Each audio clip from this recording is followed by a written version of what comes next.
We acknowledge the First Nations people as the traditional custodians of the land we are on today. We acknowledge and pay respect to all elders past, present and emerging.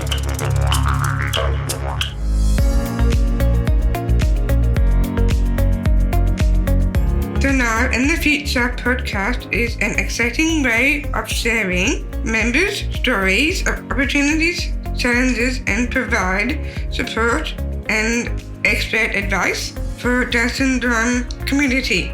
Down syndrome Queensland's vision is to support, advocate for, empower people with Down syndrome to take their rightful places as valuable and contributing members of their community both now and into the future. Hello everyone, my name is Kirsten and Claire. I'm the Peer Support Officer at Down Syndrome Queensland. In today's episode of the Now in the Future podcast, we'd like to introduce you to two ladies Tanya's interviewed from Carers Queensland. We have Kirsten Cusack, who is the Carer Program Gateway Liaison Officer, and Claire Robinson, who is the Community Engagement Officer. Welcome, ladies. Thank you so much for having us. We're very excited to have you here because I guess from our organisation's perspective, we work with carers, well, we see ourselves as working with carers every single day, but I'm very conscious that not all family members necessarily consider themselves as a carer. So hopefully we can have a little bit more of a chat about that today. But I wondered if you'd like to both just explain your roles first and foremost. Yeah, absolutely. I'm happy to go first. So it's Kirsten here. My role is a new role with Carers Queensland. So the role title is Carer Program Gateway Liaison Officer. So it is very long, but what the purpose of the role is to connect carers to supports available to them. So be that through Carers Queensland Carer Program, or through a new support called the Carer Gateway. So I can help carers do referrals across to the Carer Gateway as well. It's a new role, like I mentioned, since about June of this year, so 2021. Been identified as a really important role as carers need the supports, but often they don't know where to go to get that support. Very much. So hopefully you can give us lots of information about that today. Yes. And Claire? Yeah, so my role is the Community Engagement Officer, and I have the privilege of getting out and about in the community to try and find those hidden carers and engage with carers. My role predominantly is around networking with organisations and support services, as well as schools and other educational centres. And yes, it's all about creating that carer awareness. There's lots of carers out there that don't actually recognise themselves as carers, and it's really important that we make people aware so that they're valued and appreciated, and we signpost them to the right supports. I think that is probably the main reason we were interested in talking to you today, actually, in terms of that, what is a carer? And I guess where it's such a blurry kind of line, isn't it? Particularly when a little baby's born. Parenting a newborn involves a whole lot of care. So sometimes the families that I connect with wouldn't necessarily see themselves as a carer when their little one is diagnosed with a disability. So what is that kind of something you hear and see a lot in your role? Yeah, absolutely. I think often carers don't recognise themselves as carers, and that's exactly why Claire has the role that she has. I think especially when maybe you're a first-time parent especially, and you have nothing to compare your parenting role with. So you're providing this level of care to your new child, as you mentioned. But yeah, parents are often the carers who don't recognise themselves as carers most commonly. They just see it as their parental duty. You know, they're looking after their child, doing what every parent does. And even when a child has additional needs, they just see it as part and parcel of that role. And I think that probably extends forward across the lifespan as well. We meet a lot of families whose adult child with a disability is still living at home, perhaps into their 30s or 40s. And even then, we often hear from families that they don't necessarily see that as, as a caring role. Do you find that as well? Yeah, absolutely. I think for us, it's most common for carers who might be caring for their parents to identify as carers. So, they've lived a lot of their life not in a caring role, and then suddenly their parents might become frail aged or require additional supports. And that's when we see a lot of carers identify as carers. Would you agree, Claire? Yeah, absolutely. And carers can become carers in many different ways. As we've mentioned, a child could be born with additional needs. Sometimes carers become a carer without realising it, when maybe a family member, a loved one or a close friend or a neighbour suddenly has an accident or maybe diagnosed with an illness. Sometimes carers can be nominated within the family, or they may go into that caring role because there's no one else to be able to offer that support. There's so many different ways carers go into that caring role without realising it. And I imagine there are also many people out there who have that carer hat on in so many different capacities. So it could be they're caring for their ageing parents as well as their family member with a disability or someone with a chronic health condition. Is there an actual technical definition of a carer? Yeah, so for us, when we're talking about carers, we're referring to the Carer Recognition Act, and that's when carers are doing their role in an unpaid and non-contractual capacity. So that means they might be getting some sort of allowance from the government in the sense of carer payment or carer allowance, but they're not being employed to be a carer, or they're not volunteering, or they're not doing their role as some sort of work experience. So when we at Carers Queensland, we talk about unpaid family and friend carers, and often we have carers who say, oh, but I am getting paid because I am receiving some sort of allowance or payment from the government. But for us, that is not, you're not being employed to look after the person. So yeah, you're still unpaid in that. Yeah. And you're not contracted to do that. You're doing that as just part of your life. Yeah. And part of your, family commitment. So I think that's a really great distinction to make, because I definitely hear that from people all of the time. Yeah. Okay. So in terms of accessing different supports, what kinds of supports could a carer in Queensland access through your service?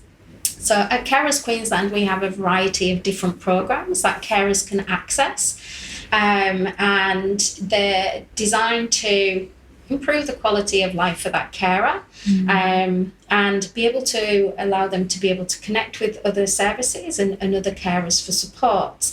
So we've got quite a few programs. One of our most popular programs is our Carer Health and Wellbeing program. And this is designed to be able to give something back to carers, to be able to enable them to have some respite, to be able to engage in an activity for fun and entertainment, but most importantly, to be able to connect with other carers. So our Carer Health and Wellbeing program, every month we have a different calendar of events, and it includes different activities, either face-to-face or online, and sometimes we're able to offer retreats for those carers to come and take part in. And we listen to carers as well, so we listen to what they want and we try and incorporate those into the calendar. All the events and activities that we offer are completely free of charge. So whether a carer would like to come and engage in an afternoon lunch or a high tea, or maybe an art workshop, it's all completely free. There's no charge to carers whatsoever. That's wonderful. I think that's sometimes a big barrier, isn't it? And that's why I think it's wonderful that you also offer the online side of things, because I imagine there are some carers who just cannot get some care for their... Absolutely. And because we're statewide as well, we're not always able to get into various locations, and particularly with the COVID. So being able to offer things online is really great for us, because carers can connect, from their own home. What we find is quite often carers are a little bit anxious sometimes, getting out and about and sometimes meeting other people. So being able to offer activities and events online is wonderful, because they can do that. They can have the camera off, they don't have to speak if they don't want to, and they can do activities from their own home. You know, we have things such as quizzes, comedy nights, online dance classes, art workshops. There's quite a lot of different things that they're able to do. So there's quite a variety. It sounds like that meets a couple of needs. So that social connection, but also that chance for some carer education, and just that self-care, I guess, making that time for yourself. Self-care is really important, and we've had quite a few activities based on creating that self-care awareness for carers. We have one coming up, and that's about creating a toolbox for dealing with times of stresses, and you know, knowing exactly what to do when people are feeling that kind of stress. So that should be a good workshop. And we also have quite a lot of guest speakers and talks as well. And Kirsten, earlier you mentioned that you can link people, or you mentioned the Carer Gateway. I think I've got the terminology not quite right there. No, you're right, Is that something that you're able to do as well if people need a different layer of carer support? Absolutely. So there has been quite significant changes in the carers services and support space over the last 18 months or so. So what a lot of people previously knew Carers Queensland to provide, we no longer provide because of the introduction of the national framework, which is the Carer Gateway. So here in Queensland, the organisation who is delivering the Carer Gateway services is Wellways. So some carers might be familiar with the term Wellways, others might know it as the Carer Gateway. But they can provide support, again, free of charge for carers, but things like counselling, respite, planned and emergency. They can do some in-person peer support groups, just another support service available to carers. So what we can do, and part of my role is doing referrals across to the Carer Gateway. So what that would mean is I have a chat to the carer over the phone, or, you know, if we're meeting in person at an event or something like that, I fill out a referral form and it gets sent to the Carer Gateway, and that carer would get a phone call directly from the Carer Gateway. That way the carer doesn't have to think, you know, oh, I must call these people, or gosh, where did I put that number, or anything like that. They can just sit back and know that, okay, I'm going to receive a phone call, they're going to have a chat to me, and we're going to explore some more services and supports that are available to me. So I think it's really important, and a lot of carers think, oh, I must have to choose whether I get support through Carers Queensland, Carer Program, or the Carer Gateway. But we really encourage carers to access both supports, because at the end of the day, here at Carers Queensland, we can't provide the supports that the Carer Gateway does. So we really encourage carers to access both the supports.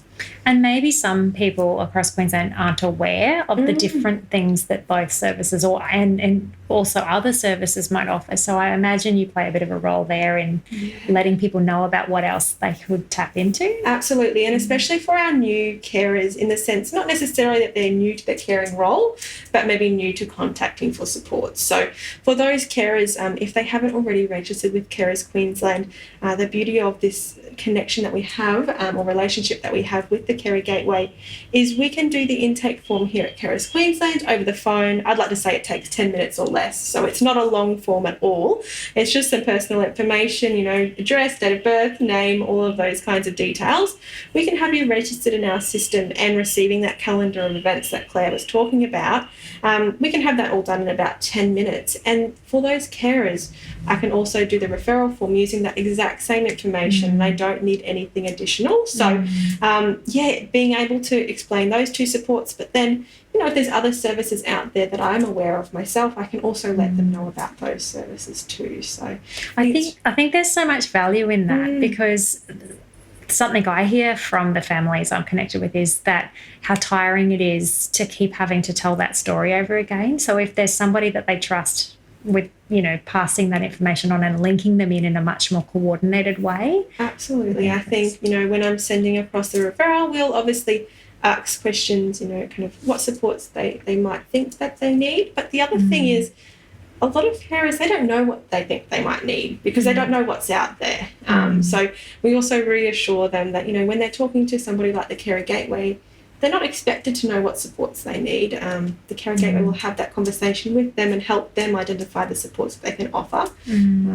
But yeah, I think it's definitely important because people are often retelling their story so many different times. And I'm conscious too, and I know this is an area you have reached out to me in relation to in the past, that other people in the family may also actually be carers, but maybe their needs aren't being captured either. And I guess I think about siblings or other people in the household. I think it's definitely something that we come across every day, and that's not an exaggeration by any sense. And I think I've got the perfect example of, without identifying the family, it's just I had a mother contact me to register her mother as the carer for her child because the mother would go to work, grandma would come over and look after the child who had a disability. She said, I've heard of, supports available to carers. I really think my mother needs, would benefit from the support. I said, absolutely, we can do that. But you're their mother, so therefore you're also a carer. She's like, oh, but I'm working. I said, that's okay. A lot of our carers, and I think we've got some stats here, we've got, 1.5 million carers are working in paid employment as well. So you can still be a carer and still be working. So she's like, oh, okay, so I'm also a carer. So we're now registering grandma, we're registering mum. And one of the questions I ask is, who is in the household? Who else lives in the household? And she said, oh, I've got 4 kids. And I was like, oh, okay, so the 3 other children, how old are they? Oh, they're, teenagers. Like, they're young carers. So suddenly by the end of the phone call, I've registered a whole family as carers for one child with a disability. So I think that's really powerful too. I think it's the most surprising element to families that we do meet as well, because they just tend to identify maybe the parent who's mainly doing that care. But, there's the other family members too that do offer those supports. And another thing I think carers are quite shocked at as well, it doesn't have to be like the physical support that they're offering. It can be the emotional supports as well that those family members or friends can provide to that loved one who's got additional needs.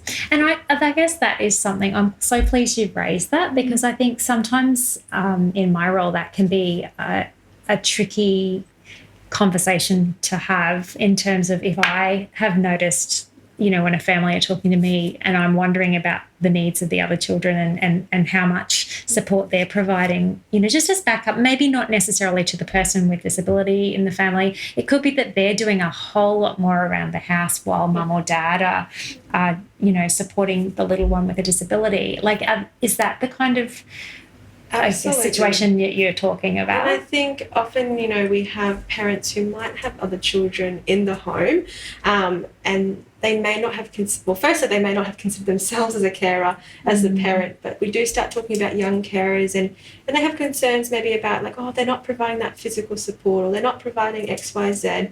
But for us at Carers Queensland, what we say is that young person, that child, is living in a household with a child or another person with additional needs. So without even them realising it, their day-to-day life is going to be a little bit different. They may have done it all their life, but they are providing additional supports. In what way that looks is going to be different for young carer to young carer. But yeah, it's definitely the case. Yeah. I think that's such an important conversation to have. So, and I imagine with the stat that you just said before, that has to be reflective of more than just the primary person caring. Absolutely. And I think,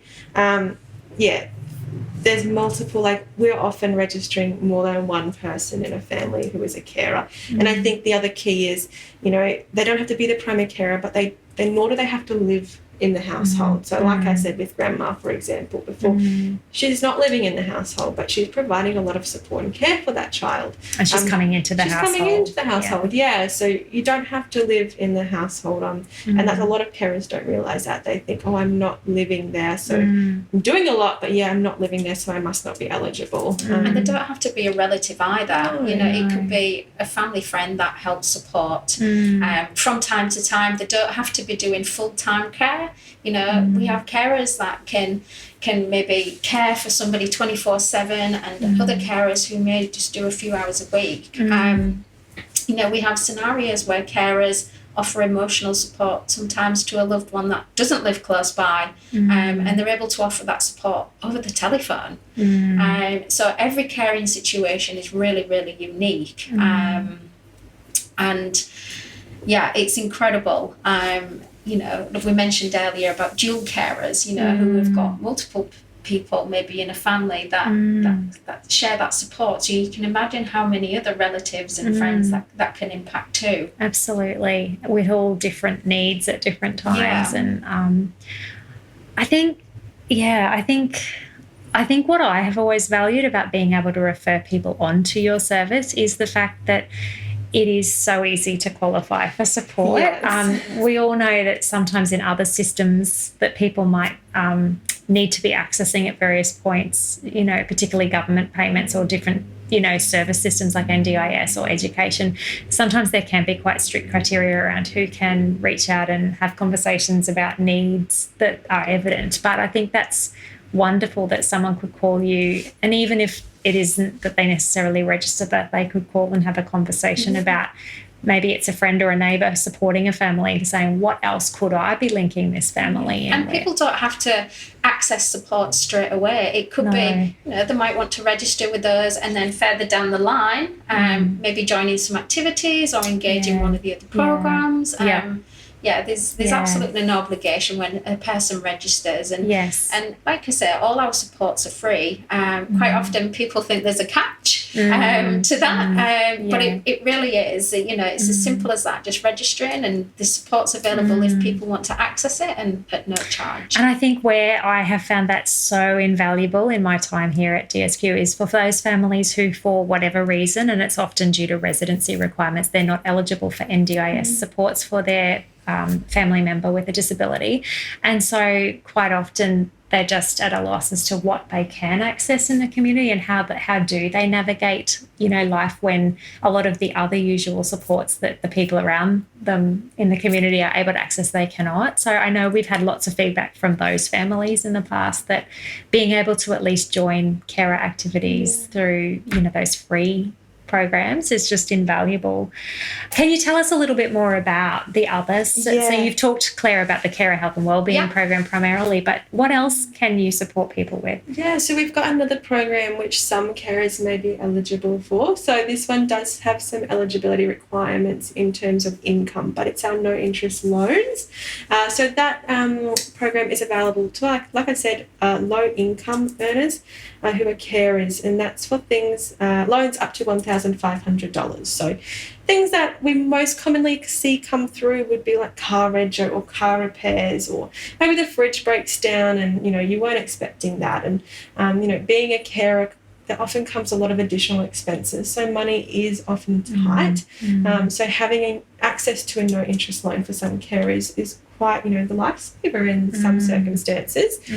So we do that, and we can support carers all across Queensland with that program if they're eligible. And I guess what I would encourage, if carers don't know if they're eligible or not, definitely still have a chat to us, because although we have the eligibility requirements of low income and that they must be a carer, there's a lot of different no interest loans. They're called NILs.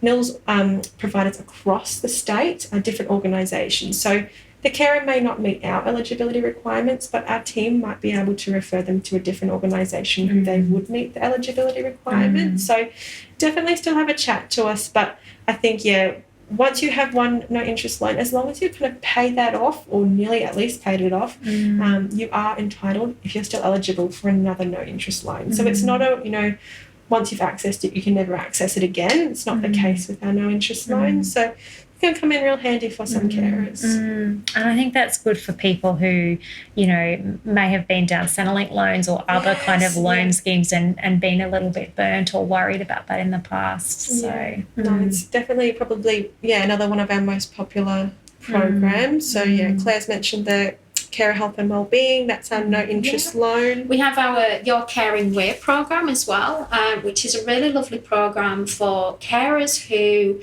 might want to get into employment opportunities or perhaps generally upskill and partake in some training, or perhaps even do some volunteering.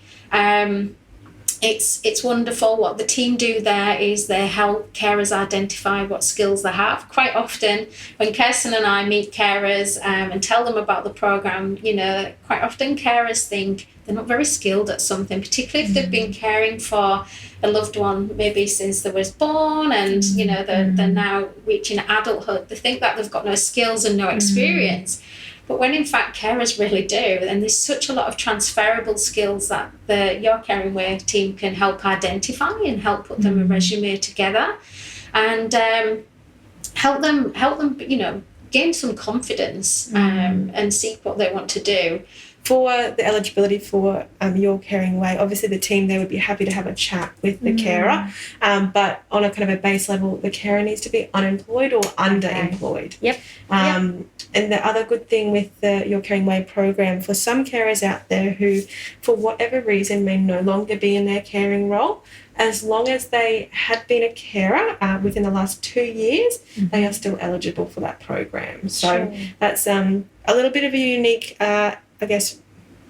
eligibility there in the sense of the other Carers Queensland programs. You do need to be a current carer, but for Your Caring Way, it can be within the last 2 years. I think that's so wonderful, because there are many reasons that, an adult child with a disability might get to a point where they want to move out of home, or, and the parent who has done the primary amount of that caring might be like, wow, what does that mean for me now? Especially if it's been a significant period of time. Absolutely. And with at Carers Queensland, we also have a registered training organisation. So what that means is it can work closely with Your Caring Way around some subsidised courses and study options for carers as well. So there's a variety of different courses that our RTO offers, both in person and online. So there's a few different options there for carers who are wanting to go down the study route. Yep. But in saying that, some carers want to just get straight into employment, be it full-time, part-time, casual, self-employed. We can help them with all of those. So. You touched before on the word underemployed, and I think that's so important. I hear that from families all the time, that, maybe they worked full-time, but now they have to fit into, 1 or 2 days a week within school hours because of, not being able to access appropriate after school care or whatever it looks like. And the other time that I see that happen a lot is when a child with disability it actually becomes a young adult, transitions out of high school, and suddenly, parents are faced with how do I, our NDIS package covers a certain amount of a week. It doesn't cover everything. Is that another point where you see? Yeah, absolutely. And I think with kind of the underemployed as well, it's what Your Caring Way and just Carers Queensland more generally are trying to do is create some carer awareness in regards to organisations and businesses who are employing carers. So therefore maybe it might be increased flexibility around work times, work hours, flexibility, work from home, whatever it may be, to say, look, yes, these carers may need greater flexibility, but they have just as much skills and they are just as worthy of this position as anybody else, if only there was some flexibility for them to continue to meet their caring needs. So it is a big part of what the organisation here at Carers Queensland is doing as well, is trying to get more and more carer-friendly businesses, because you hear a lot of carers, they say, look, I don't think an employee would get what I need, so it's easier for me just not to work because I don't want to let them down. And I think if only they could connect with an employee or an employer or an organisation who kind of got it. That's fantastic. And I think probably COVID has really taught the world that flexibility actually is doable, and people can. Hats off to all those carers out there who have held down jobs and remotely schooled children and all of that. And I think with carers as well, like Claire touched on, they come to us and they say, like, I've been caring my whole life. I don't know what skills I could bring. It's like, you are probably the best multitasker and flexible person in the world to be a carer. You're managing so many different things already. So imagine bringing that from all avenues of their caring role, through organisation, through, giving medication, to advocacy, to cooking, all these kind of things. They become an expert of that person, and they certainly have such a lot of transferable skills that they can utilise. Oh, absolutely. Are there any other aspects to Carers Queensland work? I know some years ago there was a bit of work going on, and it may not be around anymore, around helping carers plan for the future and succession planning. So we do have, not so much, but what we do have is our guardianship and advocacy program, so GAP for short. We have one lovely lady based here in 8 Mile Plains who's covering the entire state, and she has done so for many years.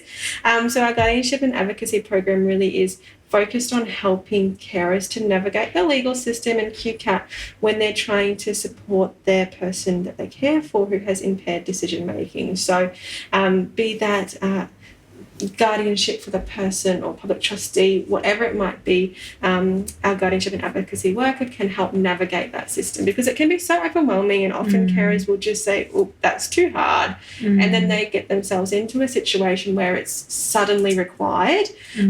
So Annette is the lady who does that for us in the guardianship and advocacy program. And is that a free support? It is a free, as well? Yeah, absolutely. So all the support through Carers Queensland is entirely free. So she can offer, although she's in 8 Mile Plains, if you're up in Cairns, she can definitely support you over the phone. And she has got a lot of experience doing so. That's wonderful to hear.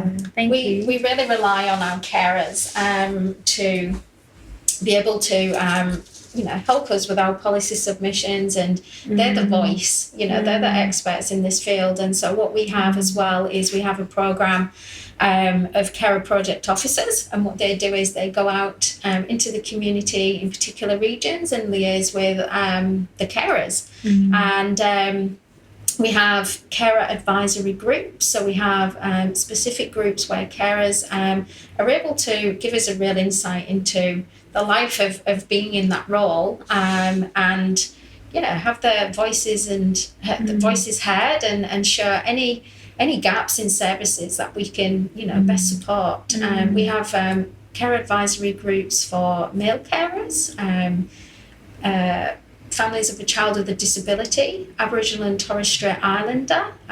We have a general carer group, a carer group for people with a mental health condition, and we do support young carers as well. So we also have a young carer program called It's All About Me, which is currently being held in Rockhampton at the moment, but it's authorised by the World Health Organisation, and it's lovely. It coincides with school terms, and it's about resilience and confidence building for the young carers. They through play, they're able to do confidence building and really develop them skills. Young carers often go through a roller coaster of emotions, so it helps them identify the feelings and coping strategies when they're feeling emotionally drained or stressed. It's such a wonderful program. And we also have an adult resilient program as well for the parents who look after a child with a disability. And again, it gives them the coping strategies as well. But we do a lot of things for young carers too, particularly under our carer health and wellbeing program. I think our young carers, and we've touched on it already, is they're often kind of hidden or forgotten about carers, not because what they do is not important. It's just they're often forgotten. We've been at some schools recently, and we're connecting with the high school students, and through conversations we're helping them identify as carers. And it's really interesting hearing the conversations between students saying, I didn't know you're a carer, what does that mean? Oh, you have a brother with a disability. Wow, I didn't know that. What do you do for him? Stats currently saying 2 to 3 young carers in every Australian classroom. So again, that's stats in the sense that those young carers have identified as a young carer. So how many more young carers are out there? Who really knows? But that's another thing that Carers Queensland is doing, and what Claire and myself are a big part of is, like Claire mentioned at the start, is creating that carer awareness so we can get some of these programs off the ground, connected to more carers, and just helping people, be it organisations, be it small community groups or schools, just get them to know what a carer is and the supports available to them. And I guess in summary, try to remove some of the stigma associated absolutely. with that word, that this is not about it's a negative association, it's an acknowledgement of the amazing work that people do. One thing Kirsten and I often say with our information sessions is we will all either care for somebody in our life or require the support of a carer. And, you know, I think that's really prevalent because, you know, we never know what's around the corner. We don't know what's going to happen. So it's really important that carers are recognised and are able to access these supports. And, you know, carers do it tough. Thank you so much, Kirsten and Claire, for joining us today to have a really in-depth conversation about the support available for carers throughout the state via Carers Queensland. If you would like to reach out to Carers Queensland, you can approach them by calling 1300 747 636.